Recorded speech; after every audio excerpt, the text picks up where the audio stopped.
Manipuri mapanda pandu leiba Manipuri sing puroklaba matamda makoising ase thamnaba quarantine center sing kadai fawo matik sana leirabagi haina miyamna hangnaringai charakta hauzik leiba quarantine center sing phibam chadabagi thodok kya thingnaba horakle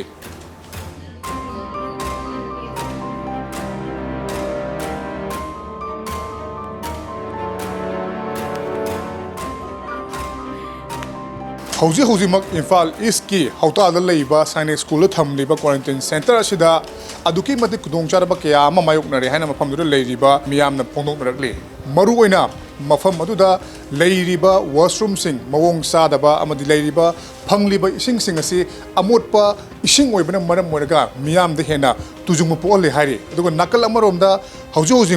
Sainik School leiriba quarantine center asida punna miyoi chamrom leiri hairiba miyoi chamrom asi Haukiba Tangzi Numita Guwahati dagi Imphal thunglakibani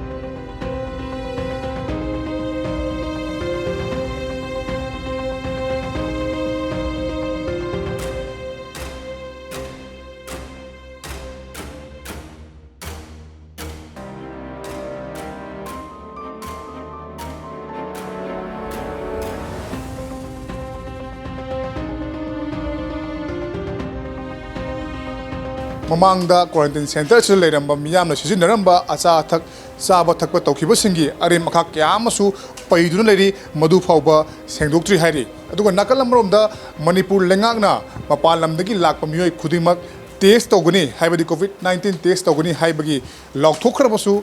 hauji mafam ase leiriba miyam haibadi Sainik School leiriba miyam singasi test tawba leitri panba yabadi haukhiba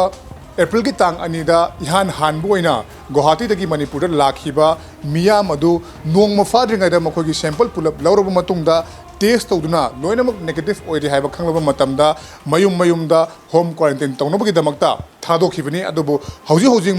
Manipur mapandagi lakpa leptaba haibadi Manipur mapanda pannu leriba miyam asi lakpa leptaba amadi miyoi sing asi asum yam khalakpana maram oiraga quarantine center singda kudongcharaba mayoknabagi paudi taba hengalakli matang asida lakchaning wafam di